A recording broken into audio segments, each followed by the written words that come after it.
Donc bonjour à tous, bonsoir à tous. Donc nous on est le projet Starlink, on va vous présenter. Donc nous on fait plus une plateforme de capteurs, donc je vais vous l'expliquer dans la suite. Du coup pour nous le projet a commencé même l'an dernier, donc à la création du Web Experience.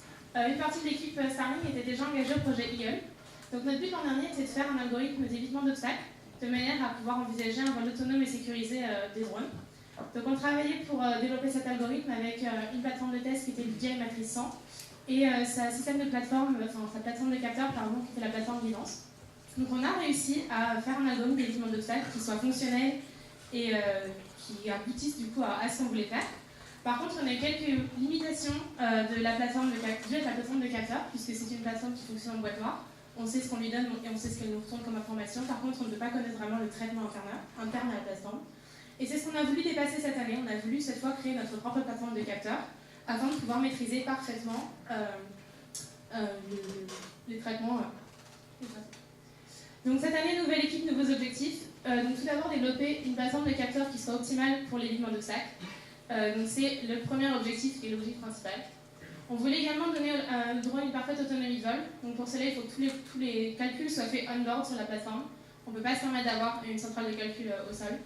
Et enfin, on veut qu'à terme, pouvoir rendre possible la communication entre notre drone et d'autres drones équipés d'une même plateforme. Donc on va laisser la possibilité sur cette plateforme d'avoir des modules de communication. Donc, je vais vous présenter notre cahier des charges. Donc, tout d'abord, je vais vous présenter les caractéristiques qu'on attendait pour notre plateforme de capteurs. Donc, on voudrait être capable de détecter un objet de 20 cm à une distance de 10 mètres.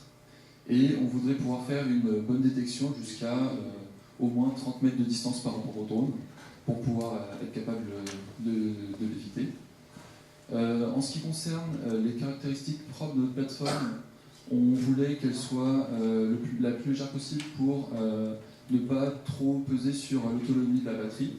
Donc c'est pour ça qu'on s'est limité à 300 grammes, ce qui correspond actuellement au poids des différents composants de notre plateforme.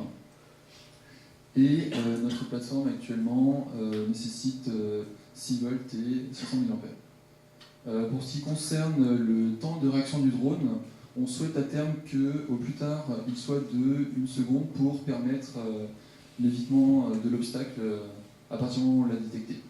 Parce que si, par exemple, notre drone se déplace à 5 mètres par seconde, il faut avoir une réponse de la commande assez rapide pour être capable de dévier des trajectoires et d'éviter notre obstacle.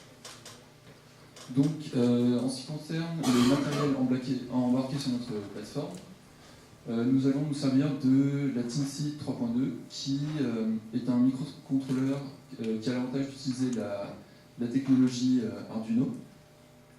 En ce qui concerne les capteurs, donc, on va se servir de capteurs ultrasons à courte distance. On va placer un capteur sur chaque face de la plateforme et un capteur sous le drone pour faire de l'aide à l'atterrissage. Donc ça, c'est pour ce qui est la courte distance. Et pour les plus grandes distances, on va utiliser un capteur LiDAR qui permet de voir jusqu'à 40 mètres.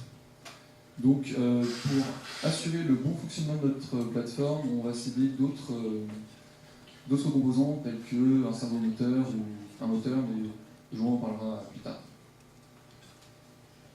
Alors, pour la courte distance, on se sert de capteurs ultrasons. Donc on utilise les modules HCSR04. Ce sont des capteurs qu'on peut trouver facilement dans le marché et qui ont l'avantage d'être compatibles avec la technologie Arduino et de consommer peu. Mais en ce qui concerne les inconvénients, on peut voir que on peut voir de 2 cm à 3 mètres de distance et on a un angle qui est très faible, on peut voir que 15 degrés. Donc c'est pour ça qu'on va se limiter juste à la détection d'objets très proches ou pour l'atterrissage. Donc si on veut faire un évitement d'obstacles, on a besoin de voir plus loin. Et donc c'est pour ça qu'on va se servir d'un LiDAR. Pourquoi un LiDAR? Parce que on peut avoir une très bonne précision de l'ordre du centimètre et on peut détecter des objets jusqu'à 40 mètres. Pourquoi le construire nous-mêmes plutôt que d'en acheter un sur le marché? C'est pour avoir une bonne maîtrise des données issues de notre capteur afin d'optimiser le traitement ensuite et du coup d'envoyer les meilleures commandes possibles aux vendeurs.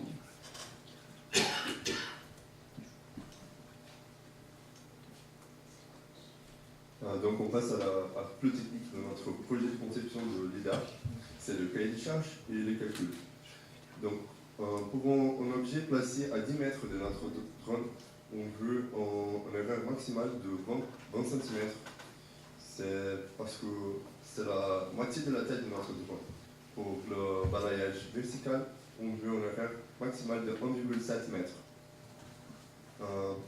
D'après ces définitions, il faut que le LiDAR prend 314 mesures par seconde et 3 points de balayage vertical. Et comme on a 750 Hz, là, il faut que le LiDAR tourne à une vitesse de 2,4 tours par seconde. Et comment on va faire ça?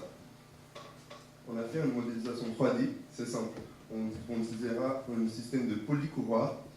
La première poly, c'est une poly motrice, c'est directement couplé à le moteur. Dans la deuxième poly, on met le LiDAR dans la boîte rouge. Et dans l'autre côté de la boîte rouge, on a le servomoteur pour faire le balayage vertical. Et pourquoi chaque poly elle est encodée avec un encodeur optical pour savoir, quand on prend les mesures, quelle est la position angulaire de LiDAR. On a déjà fait un premier prototype, c'est imprimé en 3D, et après, il faut qu'on ajoute à notre plateforme.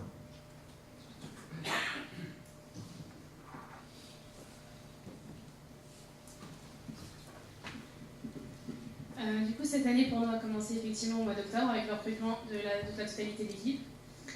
D'ici donc, du coup, le mois de décembre, on a pu faire notre premier prototype, notre premier projet, le cahier des charges, établissement effectivement des potentiels coûts également du matériel. Donc maintenant, on est en train donc, effectivement, de construire notre première plateforme. Vous avez aujourd'hui effectivement la modélisation et le premier prototype du LiDAR. On va également essayer de rajouter les capteurs ultrasons pour avoir une plateforme qui soit construite d'ici le mois de mars. Ensuite, on développera également tous les algorithmes de fusion de données afin de fusionner toutes les données qu'on pourra obtenir de la plateforme et les différents capteurs embarqués pour faire ensuite la campagne d'essai au mois de juin et aboutir notre preuve de concept d'ici la fin de l'année scolaire. Donc, pour cette équipe, nous sommes donc 7 personnes, 4 élèves de deuxième année et 3 élèves de première année, répartis donc Guillaume, Guilhem et Joao au pôle technique, Thomas et Sacha au pôle interface et Antoine et moi-même au pôle valorisation. Donc je vous remercie de nous avoir écoutés. N'hésitez pas à nous poser des questions et à nous suivre sur les réseaux sociaux et sur notre site internet. Merci.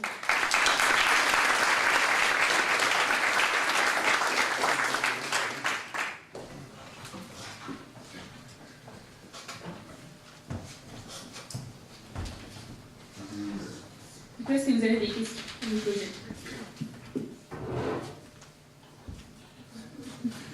Ou alors on a été très clair et c'est parfait.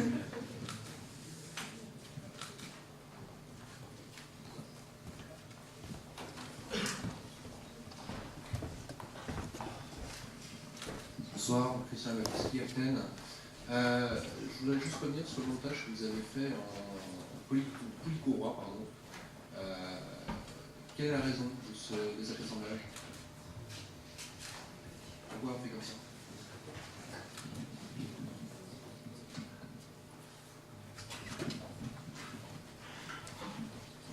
Bonsoir. Du coup, on a fait ces systèmes-là parce qu'on peut coder la poly la plus petite et avec la transmission de vitesse, parce qu'une poly est plus petite que l'autre, on peut augmenter la résolution de notre codeur. Et avec ça, c'est pas très difficile de le faire, ces systèmes de transmission.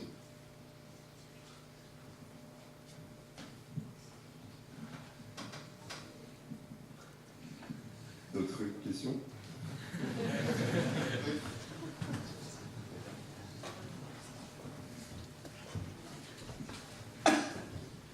Bonsoir, Altran, donc je reste sur la poulie. Donc je comprends, donc on utilise la rotation des moteurs pour tourner le lidar. Est-ce que vous allez étudier l'influence justement de cette rotation sur la dynamique du drone, parce que ça peut influencer la dynamique et donc sa stabilité, et ça dépend vraiment de votre design du châssis. Tout peut rechanger, tout peut être instable si c'était instable, si c'était stable ou vice versa. Est-ce que vous allez faire ça?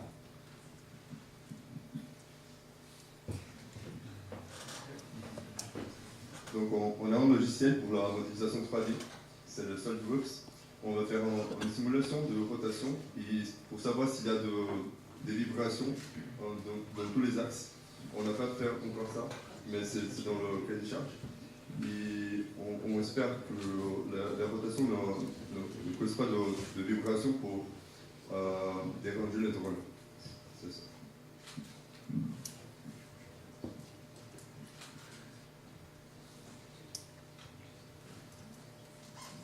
Bon, merci.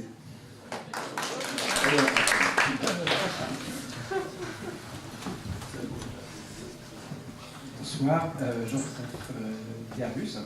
J'ai une question déjà, pourquoi utiliser un lidar, sachant qu'il existe des capteurs de ultrasons avec une ouverture beaucoup plus petite, donc qui porte plus loin, qui permet de détecter les objets par là. Donc le lidar, pour moi, je trouve que c'est une solution un peu luxe.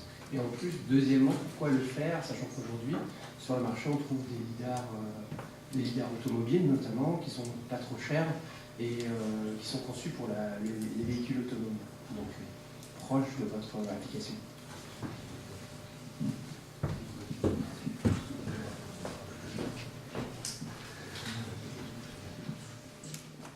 Oui, alors du coup, en ce qui concerne pourquoi ne pas acheter un lidar directement sur le marché, en fait, on voulait concevoir nous-mêmes notre propre lidar, comme ça, on savait exactement comment il fonctionnait, on savait exactement comment exploiter les données pour ensuite les traiter et faire faire un algorithme pour envoyer les commandes au drone et changer sa trajectoire. Et pourquoi un lidar plutôt que les capteurs ultrasons? Les capteurs ultrasons, on a vu que sur des plus grandes distances, on avait une perte de précision. Et du coup, on voulait prendre la technologie du lidar qui semblait plus précise à grande distance.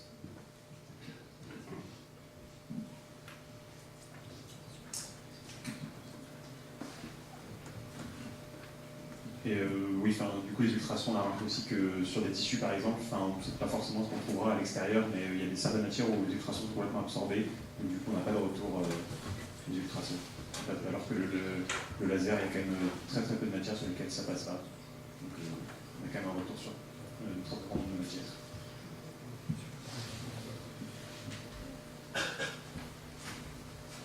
Je vous remercie pour votre attention.